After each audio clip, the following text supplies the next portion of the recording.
काका for being with me. तो मुझे भी दिल से आपका अभिनंदन करना पड़ेगा, आपने मौका दिया ने। हाँ बाय वर्ड जो शब्द से इतना सारा कुछ चेंज आ सकता है, हाँ तो कुछ बात अलग ही थी। दुनिया की सर्वमंगल मांगल्ये शिवे सर्वार्थ साधिके शरण्य त्र्यंबके गौरी, उनको सक्सेस मिली मनन और चिंतन करने से। तो बहुत अच्छी बात बताई। कि आपको जो चाहिए और जो भुगतना है उसी का ही एफर्मेशन यहाँ पे डालें। यहाँ डालेंगे तो वहाँ जाएगा। कीर्ति काका, क्या कोई ऐसा ऊर्जा का अभ्यास है जिससे कोई व्यक्ति का आत्मविश्वास हम तुरंत ही बढ़ा सकते हैं?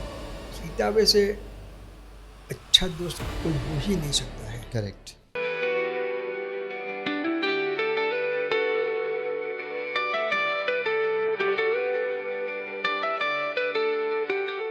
कीर्ति काका, क्या कोई ऐसा ऊर्जा का अभ्यास है जिससे कोई व्यक्ति का आत्मविश्वास हम तुरंत ही बढ़ा सकते हैं? सिद्धार्थ जी, आत्मविश्वास बढ़ाने के लिए कई चीज़ें काम करती है। उसमें से सबसे इजी चीज़ है हमारी दोस्ती और हमारी किताबें। करेक्ट। किताबें से अच्छा दोस्त कोई हो ही नहीं सकता है। करेक्ट। लेकिन वो किताब कैसी है, उसका सिलेक्शन कैसा है, वो बहुत इम्पोर्टेंट चीज़ है। करेक्ट। आपकी ज़िंदगी में आपको जो सकारात्मक बदलाव लाना है, अपने जीवन को प्रसन्नतापूर्ण और खुशहाल जीवन जीना है, तो उस टाइप की किताबें चाहिए। बराबर है। उस टाइप के दोस्त चाहिए। बराबर है। तो एक किताबें भी हैं, खाली पढ़ने से कुछ नहीं होगा। श्रवण भी उसमें एक इम्पोर्टेंट फैक्टर है। सुनना, जैसे कथा सुनते हैं, तो अध्ययन, श्रवण और दोस्ती, ये तीन चीजें बदलाव ला सकती है। Okay. They are the factors, important factors. लेकिन हम लोग क्या करते हैं, दोस्ती भी मतलब होता तभी करते हैं। करेक्ट। और दोस्त ने कुछ अच्छी बातें कर ली जो हमें पसंद नहीं है, तो शायद दोस्ती छोड़ देंगे। तो किताबें लेकिन ऐसी है कि उसको आप छोड़ देंगे तो आपको पछतावा होगा। लेकिन किताबें खाली अध्ययन करने से या कथा श्रवण करने से आपको क्या मिलेगा, कितनी मिलेगा, that is not sure. Okay. That is not sure. Okay. लेकिन जब आप अध्ययन करते हैं और श्रवण करते हैं तो उसके ऊपर आप निष्पक्षता से, विदाउट एनी प्रेजुडाइज, उस पर मनन और चिंतन करें। मनन और चिंतन नहीं करोगे तो कोई भी किताब पढ़ी हुई आपकी जिंदगी में बदलाव लाने के लिए सक्षम नहीं है। करेक्ट। समर्थ नहीं है। क्योंकि मनन और चिंतन किए बिना हमें असली मक्खन नहीं मिलेगा। ओके। दूध पानी वाला होगा तो उबालेंगे तो पानी उबल जाएगा। करेक्ट। उसको अच्छे से दही में मिला लेंगे तो दही में से दूध से दही भी हो जाएगा, दही से मक्खन भी हो जाएगा और मक्खन से घी भी होगा। तो हमें घी चाहिए। अच्छा। तो शुद्ध घी चाहिए। चिंतन कैसे करें? निष्पक्ष हो जाओ, आंखें बंद कर दो। ओके। और आप नहीं हो, ओके, आपका अस्तित्व मिटा दो। ओके। निष्पक्ष, साक्षी भाव, जिसको भगवान श्री कृष्ण की भाषा में बोले साक्षी भाव। जब भगवान श्री कृष्ण की बात निकली है तो मैं आप को एक गाइडलाइन देता हूँ कि समझो आप गीता पढ़ रहे तो 18वां अध्याय आप पढ़ लो। आपको पढ़ना है सिर्फ एक ही पेज, 18वां अध्याय का एक ही पेज, शांति से पढ़ो। किताब भावार्थ के लिए पढ़ी जाती है, शब्दार्थ के लिए नहीं। हम शब्दार्थ पकड़ते हैं, हमें भावार्थ पकड़ना है। लेकिन भावार्थ खाली एक पेज एक दिन में पढ़ने से समझ में नहीं आएगा। एक पेज पढ़ लिया, एक दिन 2 दिन उसके ऊपर मनन और चिंतन करें। दोबारा उसी का चिंतन करते जाओ। क्योंकि आपने जब पढ़ा था, इसकी 2 वजह बताता हूँ। उस टाइम अपनी स्टेट ऑफ माइंड क्या थी, उस टाइम आपका एक्सेप्टेंस क्या था, उस टाइम आपका इंटरप्रिटेशन करने की ताकत क्या थी, क्षमता क्या थी, वो डिपेंड रहता है। लेकिन जब आप चिंतन और मनन करेंगे तो उसमें से आपको वो टाइम, चिंतन और मनन करने के टाइम के आपकी मनस्थिति कुछ शांत होगी। करेक्ट। आप निष्पक्ष होंगे, विदाउट प्रेजुडिस होंगे, तो आपको उसमें से कुछ दूसरा इंटरप्रिटेशन जो सही होगा वो मिलेगा। और दोबारा 2 दिन के मनन चिंतन के बाद आप उसी पेज को पढ़ो तो आपको उसमें से कुछ नया मिलेगा। करेक्ट। तो किताबें पढ़ना वो जरूरी है, लेकिन उसका मनन चिंतन करना जरूरी है, बहुत अच्छी बात है। क्योंकि मनस्थिति जब जब बदलती जाती है उस हिसाब से हमारा इंटरप्रिटेशन करने की क्षमता बढ़ती है। आज तुम जैसे साइंटिफिक एनसाइक्लोपीडिया की बात कर रहे हैं, तो हमारी ये सारी किताबें nothing, that is scientific encyclopedia written by our that time of scientist and they were the rishi munis. Correct. तो हमारी धर्म और आध्यात्मिकता के लिए जो कहा गया है वो भी साइंटिफिक बेस पे ही कहा गया है, लेकिन वही मैंने बताया कि इंटरप्रिटेशन कुछ गलत हो गया है, हो रहा है, और शायद कितना होगा किसी को मालूम नहीं है। इसीलिए जो सही चीज़ है वो हमारे ध्यान में नहीं आती है, हमारी नॉलेज में नहीं आती है। एक एग्जाम्पल छोटा दूँ, 4 अंधे आदमी हैं, ओके, उनको हाथी के सामने खड़ा कर दिया। एक ने हाथी का पांव पकड़ा, एक ने हाथी की सूंड पकड़ी, एक ने हाथी की पूंछ पकड़ी। अभी इनको आप बोलेंगे कि भाई हाथी कैसा है, और एक ने हाथी का बदन पकड़ा, तो ये चारों लोग अपने अपने हिसाब से हाथी का वर्णन क्या करेंगे? उनका लाइक अजप्शन है, जो उनका परसेप्शन है उसके हिसाब से वर्णन करेंगे। अच्छा, एक आदमी जो ऐसे है जो पूर्णतया निष्पक्ष है, अच्छे से देख सकता है, अच्छे से जज करता सकता है, उसने हाथी की पूंछ भी देखी, टांग भी देखी, सूंड भी देखी, बॉडी भी देखा, तो वो बोलेगा वो सही होगा कि वो बोलेंगे वो सही होगा? नहीं, डेफिनेटली जो संपूर्ण तरीके से उसको देखे वही संपूर्ण तरीके से उसको डिस्क्राइब कर सकता है। तो इसी हिसाब से मैं बोलता हूँ हमें निष्पक्ष होना है। भगवान श्री कृष्ण में भाषा में साक्षी भाव से ही सोचना है, साक्षी भाव से ही चिंतन मनन करना है। बहुत अच्छा एग्जाम्पल है। और किताबें पढ़ने की जो आपने बात की, आपने बोला कि गीता का 18वां अध्याय आप पढ़िए और उसके ऊपर मनन चिंतन कीजिए, तो ये बहुत अच्छी बात है। शायद हमारी ऑडियंस को, हमारे दर्शक मित्रों को ये बहुत ही अच्छे से समझने की भी ज़रूरत है और इसको अप्लाई करने की ज़रूरत है। मेरे एक मेंटर थे बॉब प्रॉक्टर, और उनका तो देहांत हो गया, लेकिन उनकी एक सीख अभी भी मुझे याद है। वो जब भी खुद से पढ़ाई करते थे, वो बहुत सारे मोटिवेशनल एंड इंस्पिरेशनल बुक्स पढ़ते थे, तो जब वो पढ़ाई करते थे तो उन्होंने अपने टेबल के ऊपर एक बुक होल्डर रखा था, और उस बुक होल्डर के अंदर वो कुछ पेजेस को जो पढ़ते थे उनको क्लिप करके लगा देते थे। वो उन पेजेस को पूरे हफ्ते तक पढ़ते थे, चिंतन करते थे, और उसमें से जो बेस्ट निष्कर्ष बोलते हैं वो उसमें से निकालते थे। और आप जान के बहुत खुश हो गए कि वो जब उन्होंने शुरुआत की थी, जब अपने करियर की, तो वो एक ऑफिस के स्वीपर थे, और उसके बाद जब उनका देहांत हो रहा था तब उनकी मल्टीनेशनल कंपनी है जो 100+ कंट्रीज़ में वो ऑपरेट कर रहे हैं, और उनका कोई भी ऐसा फॉर्मल एजुकेशन नहीं था जिनके थ्रू उनको ये सक्सेस मिली। उनको सक्सेस मिली मनन और चिंतन करने से। तो बहुत अच्छी बात बताई, शायद हमारे दर्शक मित्र इससे बहुत अच्छा सा फ़ायदा ले पाएंगे। Thank you Kirtika for such a wonderful information.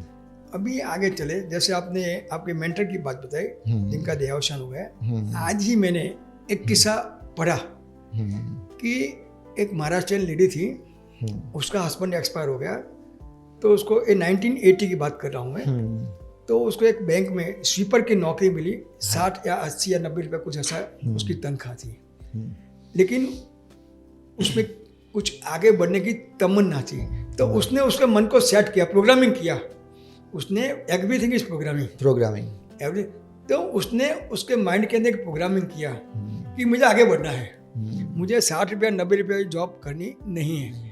करते करते काम करती थी, लेकिन उसने side by side night school में जाके पढ़ाई शुरू की। पढ़ाई करते करते वो ग्रेजुएट हो गई। ग्रेजुएट होने के बाद उसको वही बैंक की एग्ज़ाम की नौकरी मिल गई। नौकरी मिलते मिलते वो आगे बढ़ने के लिए जो बैंक एग्ज़ाम्स आती है उसकी पढ़ाई करती देती गई, और जब वो रिटायर हुई, at that time she was branch manager. This is fact, आज ही मैंने पढ़ा है। तो तुम्हारा डिटर्मिनेशन, तुम्हारा programming, everything is coding and decoding. तो माइंडसेट के लिए प्रोग्रामिंग, कोडिंग और डिकोडिंग करेक्ट।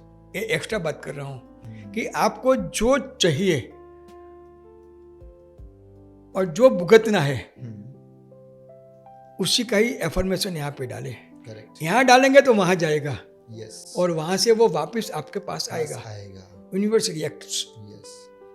तो इसलिए एफर्मेशन भी वही काम करता है। लेकिन उस टाइम आपका गुस्सा जुनून ज़्यादा होगा तो वो जल्दी जाएगा, जल्दी आएगा और ज़्यादा आएगा, जल्दी आएगा और ज़्यादा आएगा। तो उसको एनर्जी से आपको इंटेंशनली भेजना पड़ेगा। मैंने आगे भी बोला है, आज भी बोलता हूँ और हमेशा रिपीट करता रहूँगा। Intensity of the intention and environment plays a vital role in our life, so code and program only whatever you want to have and to enjoy. Correct काका, आपने जो बात बताई कि कोड डिकोड करना और आप एनर्जी के ऊपर बहुत सारा वर्क कर रहे हैं, रिसर्च कर रहे हैं, बहुत सारी प्रोडक्ट्स बनाई हुई है, लोगों को इससे बहुत सारा फ़ायदा हो रहा है, तो आप अपने दिन की शुरुआत में ऐसी कौन सी प्रैक्टिस करते हैं ऊर्जा के अभ्यास के लिए जो हमारे दर्शक मित्र सुनना चाहेंगे? धन्यवाद। अधिकतर लोग सुबह में उठने के बाद जो अच्छे लोग हैं वो अपने अपने इष्ट देवता, अपने भगवान, गुरु, माँ बाप को याद करते रहते हैं। लेकिन मैं कुछ अलग सोचता हूँ। ये तो है ही है, हमारे आदरणीय, पूजनीय, वंदनीय है, लेकिन ईश्वर जिसने ब्रह्मांड बनाया वो अरूपा है, अदृश्य है, उसका कोई रूप नहीं है ना। There is the collective harmonious consciousness of the energy frequencies. Correct.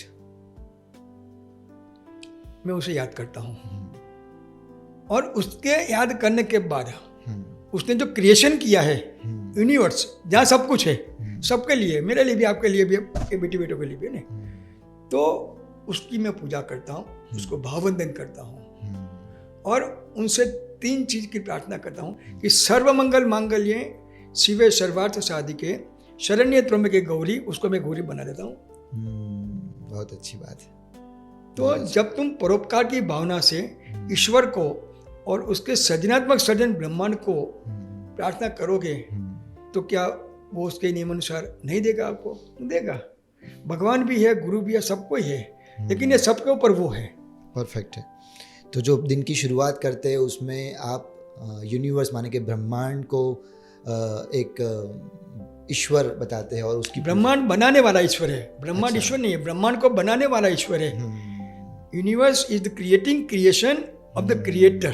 Correct. And creator जो है वो अनेकानेक प्रकार के अनेकानेक कामों करने की सृजनात्मक शक्तियों का एक समूह है।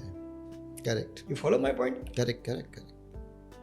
हमें सबका आदर करना चाहिए, सबका सम्मान करना चाहिए, सबको नमन करना चाहिए, सबसे प्यार भी करना चाहिए, लेकिन ओरिजिन कहाँ है? करेक्ट। हमके ओरिजिन के पास जाना है। अच्छा। आज एट द एज ऑफ 81 भी आप देख सकते हो कि मैं कितना काम करता हूँ। बहुत बहुत अच्छी बात है। Go to the creator. भगवान के पास भी जाओ, गुरु के पास भी जाओ, माता पिता के पास जाओ, सबसे बड़े गुरु है। करेक्ट। वो हमारे सर्जक है। तो जो ब्रह्मांड का सर्जक है उसके पास जाए तो क्या होगा? परफेक्ट। और वो टाइम में भी आप एक ध्यान रखना, universe is mine and I am of the universe. जैसे संकुचित भावना हो, हम दो हमारे दो, ये भाव निकाल दो, पूरा यूनिवर्स इज योर्स, हमारा परिवार है। परिवार है। वसुदेव कुटुंबकम भावना। हाँ। तुम्हारा भाव जितना अच्छा रहेगा उतना तुम्हारा चैन, खुशियाँ सब बढ़ेगी।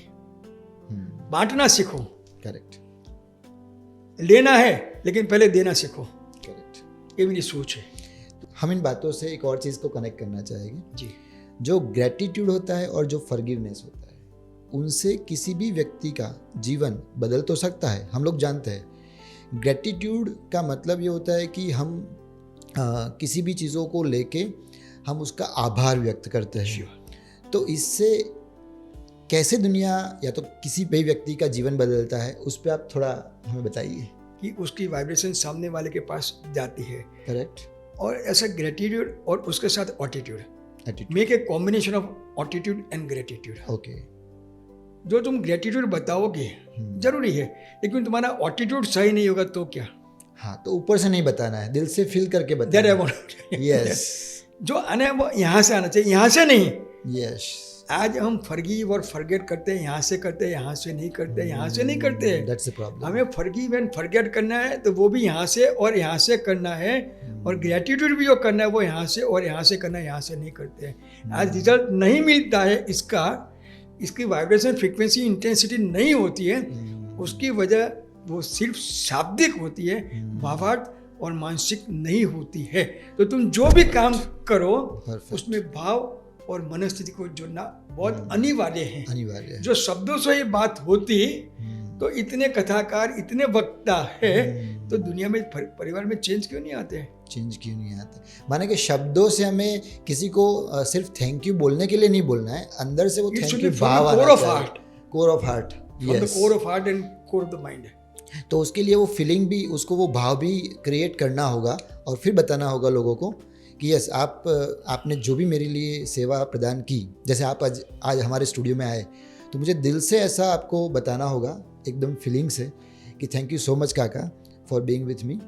तो मुझे भी दिल से आपका अभिनंदन करना पड़ेगा, आपने मौका दिया ने। हाँ, बाय वर्ड जो शब्द से इतना सारा कुछ चेंज आ सकता है। हाँ, तो कुछ बात अलग ही थी। दुनिया में हमारे हिंदुस्तान की बात करें, इतने कथाकार है, इतना कीर्तनकार है, तो भी लोगों में चेंज क्यों नहीं आता है? कभी सोचा? Correct, correct. क्योंकि भावात्मकता। मैं इसकी एक छोटी मिसाल दूं। Yes, yes. कि अपने परिवार में कोई एक व्यक्ति बीमार है और उसके पास, परिवार वालों के पास टाइम नहीं है, एक नर्स रख ली या एक आया रख ली, और वो उसकी ट्रीटमेंट करेगी, नरिशमेंट करेगा, या उनका कोई नज़दीक का रिश्तेदार उसके साथ बैठ के उसका नरिशमेंट करेगा, तो किसके नरिशमेंट की इफेक्ट उस पेशेंट पे ज़्यादा होगी? उसकी जो नरिशमेंट हो रही है, जो हायर किए हुए इंसान से हो रही है, नर्स या आया से, वो अर्थोपार्जन के लिए वो कर रही है। हाँ, तो उसका इंटेंशन पैसा कमाना है। पैसा। लेकिन जब उसका परिवार वाला कोई करेगा तो उसके अंदर एक भाव होगा, एक संवेदना होगी, एक लागणी होगी। तो जो 4 दिन में ठीक नहीं हो सकता, वो शायद 2 दिन में भी हो जाएगा, 1 घंटे में हो जाएगा। नहीं, बहुत अच्छी तो संवेदना, तो जो भी होता है वो सही भाव से होना चाहिए, संवेदना से होना चाहिए। काका, इसी माध्यम से मैं अपने दर्शक मित्रों को ये समझाना चाहूँगा कि हमारा एक इंस्टीट्यूट है, हम कोचिंग करवाते हैं, तो ये भाव को मैं वहाँ पे भी एक ऐड करके समझाना चाहता हूँ कि मान लीजिए मैं किसी स्टूडेंट्स को पढ़ा रहा हूँ, तो मैं पढ़ा रहा हूँ अपने सिर्फ उस पर्टिकुलर काम को करने के लिए कि मैंने उसको ये पढ़ा दिया, ये टॉपिक सिखा दिया, वो एक अलग तरीका है। लेकिन अगर मैंने इस तरीके से उसको पढ़ाया कि मुझे उसको सिखाना है, तो भाव अलग है और उसकी इम्पैक्ट भी अलग है। तुम्हारे भाव शुद्ध चाहिए और हाई इंटेंसिटी वाला चाहिए। करेक्ट। शुद्ध भाव और हायर डायमेंशन की हायर इंटेंसिटी, हाँ, ये 2 चीज जीवन में बहुत जरूरी है, हर कोई के जीवन में, चाहे वो बच्चा होवे, बूढ़ा होवे, स्त्री होवे, पुरुष होवे। और आज इसका रिजल्ट मैं खुद अनुभूति कर रहा हूँ। अच्छा। कि लव एनर्जी देने से तुम्हारी ऑरा में जो लव आता है वो कितने लोगों को अट्रैक्ट करके आपको देता है। मैंने पहले भी बोला कि लेना मत सीखो, देना सीखो। यूनिवर्स देता है ना, यूनिवर्स देता है। पौध, पेड़, पौधे हवा देती है कि नहीं देती है? देती है। बादल बारिश देते हैं कि नहीं देते? सूर्य रोशनी देता है। सूर्य ने कभी आपको लाइट का बिल भेजा कि मैंने आपको इतनी रोशनी दी, इतना पैसा दो? कभी नहीं। बारिश ने पानी का बिल आया? नहीं। इसको काका हम यूनिवर्स की लैंग्वेज में बताए तो यूनिवर्स का एक नियम होता है, full expression and expansion. Of course. हमेशा आप दो ताकि अपना कंटेनर आप ओपन कर पाओ, तो फिर यूनिवर्स भी आपको वही देना चाहेगा, क्योंकि यूनिवर्स चाहता है कि आप लोगों को दो। लेकिन हम चाहते नहीं है ने। हम चाहते नहीं है ने। सिर्फ चाहने से भी नहीं होगा। चाहने के बाद as per the universal law उस पर काम करो। करेक्ट। चाहने से कुछ नहीं होगा। कई लोग बोलते हैं कि आप जो चाहोगे वो मिलेगा। अरे मैं घर में 24 घंटा टीवी देखता हूँ, सोचता हूँ कि मैं करोड़पति हो जाऊँ, मेरे घर में मछली आ जाए, मेरा रिसोर्ट। अरे भाई बैठे बैठे क्या होगा, चाहते चाहते क्या होगा नहीं। तो do the proper work with the proper timing, with action. With action. Perfect. तभी आपको चाहने से कुछ नहीं होगा। चाहने से खाली वाइब्रेशन क्रिएट करेंगे, लेकिन वो वाइब्रेशन को मटेरियलाइज करने के लिए एक्शन लाना पड़ेगा। वाइब्रेशन टर्न्स टू मैटर, वो तभी होगा कि जब आप उस पर एक्शन करेंगे फिजिकल बॉडी से ओके, परफेक्ट, प्रॉपरली। काका, आपका एक कंपनी है एनर्जी ब्लेसिंग्स जी, जो भी आपने टूल्स बनाए हैं वो क्या किसी भी तरीके से मैनिफेस्टेशन टूल्स हैं, आकर्षण के टूल्स हैं? जी, पूरा यूनिवर्स ऑटो मोड पे काम करता है। हाँ। अभी तुम्हारा AI आया है, लेटेस्ट टेक्नोलॉजी की बात करें कि पहले चैट GPT आया था, अभी AI आया, आर्टिफिशियल इंटेलिजेंस। आप प्रोग्रामिंग करते हो ना, तो जो प्रोग्राम किया, जो कोडिंग किया, वो डिकोड हो जाएगा। आप AI को मेटा AI में आप मैसेज डालोगे, with in fraction of second. हाँ। आप चाहे समझो कि व्हाट इज माइंड सेट, वो आप टाइप करके डालो, अभी आपने खत्म नहीं किया वहाँ तो वो जवाब आना शुरू हो गया। हाँ, तो ये भी एक ऑटोमेशन की पूरा है ना। ऑटोमेशन। छोटा बच्चा है जिसको लिखना नहीं आता है, और लेकिन मोबाइल वो खेलता है, वह जब गूगल पे जाएगा, लिखना नहीं आता, स्पीकर चालू करके बोलेगा पोगो, तो उसकी आवाज़ गूगल तक पहुंची, गूगल ने उसको पोगो मोबाइल में डाउनलोड करके दे दी। तो तुम्हें भी जो चाहिए वो ऑटोमेट में क्यों नहीं बन सकती है? यूनिवर्स को आवाज़ दो कि मुझे ये चाहिए। सिद्धार्थ जी और दर्शक मित्रों, बुरा लगे तो माफ करना, तुम जो चाहो उसी की इंटेंसिटी बढ़ाओ, शुद्ध भाव से, तीव्र इच्छा शक्ति से, जुनून से वो मैसेज यूनिवर्स को भेजो। बराबर है। Universe will give you and give, आज नहीं तो कल, कल नहीं तो परसों। परफेक्ट। तो मैंने 2009 में जब ए लाइन में रिसर्च खत्म, 1972 से रिसर्च करता था, ओके। उसको कहीं अभी मुझे लगा, मेरा कॉन्शियस ने बोला कि अभी तेरा कुछ टाइम मैंने ला दिया है, तो कुछ प्रोडक्ट बना। ओके। उस टाइम मुझे एक इंट्यूशन हुई कि कम खर्च में, कम समय में, कंफर्ट जोन में रह के ज़्यादा से ज़्यादा लोग कैसे सुखी हो सके, कैसे प्रसन्नतापूर्ण जीवन जी सके, ऐसी प्रोडक्ट क्यों न बनाओ। This was my question. Correct. This was my message to the universe. Correct. तो आज तक मुझे यूनिवर्स जो काम के लिए देता है वो देता हूँ। और टेक्नोलॉजी वही है, changing frequency, changing mindset, changing life. Perfect है, परफेक्ट है। काका जी, अभी आप मुझे और हमारी ऑडियंस के लिए खास कि हमें ऐसा कोई एक संदेश दीजिए जो हमारी युवा पीढ़ी के लिए आज के ज़माने में बहुत ज़रूरी है, जब सोशल मीडिया या तो बहुत सारा नॉइस, सराउंडिंग फ्रीक्वेंसी का लोड इतना बढ़ चुका है, उसमें किस तरीके से वो फोकस करके किसी अपने एकमात्र गोल को आगे ले जाके सफलता प्राप्त करें। सिद्धार्थ जी, बहुत अच्छी क्वेश्चन है ये नई जनरेशन के लिए। तो नई जनरेशन से मैं हाथ जोड़ के प्रार्थना करता हूँ कि आप अपनी कैरियर को ब्राइट एंड ग्लोबल बनाना चाहते हो, आप अपनी लाइफ को ब्लिसफुली जीना चाहते हो। ब्लिसफुली मतलब कि ओवरऑल हेल्थ भी अच्छी चाहिए, mental, physical, emotional and communal health. This is called the holistic health. Holistic health. वो जीवन जो आपको जीना है, तो यूनिवर्स के कुछ नियम हमें मानने पड़ेंगे, जानने पड़ेंगे। जानना जो पहले जानो, उसको समझो और उसको मानो। करेक्ट। सफलता प्राप्त करनी है तो हमारे आदरणीय विवेकानंद जी, जिसने हिंदुस्तान का नाम उनकी 40 साल की उम्र में रोशन कर लिया था, तो उन्होंने एक सेंटेंस दिया है, to achieve any success in any of the field we must have burning desire. Burning desire. तो तुम्हें भी तुम्हारी कैरियर बनाने के लिए, प्रसन्नतापूर्ण जीवन जीने के लिए, अपने परिवार को के ब्रह्मांड को सुखी करने के लिए आप एक जुनून पैदा करो। मुझे करना है, करूँगा और करके रहूँगा। जैसे हमारे 1947 के संग्राम में लाल बाल कृतिपुर्जी, उन्होंने से एक ने कहा था कि स्वराज्य मेरा हक है, मैं लेके रहूँगा। हुआ डिटर्मिनेशन।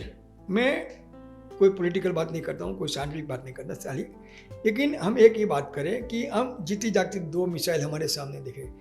तुम्हारा मनोबल क्या करता है?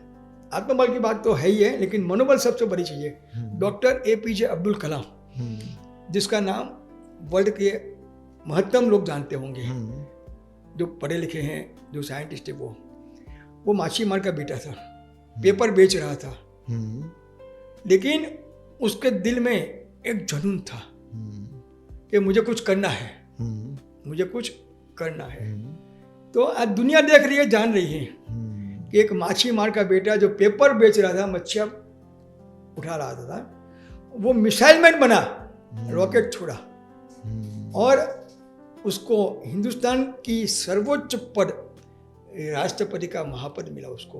वो क्या कोई ग्रेट अचीवमेंट है? वो कैसे हुआ? दैट इज जुनून and mindset, mindset. That is जुनून एंड माइंडसेट।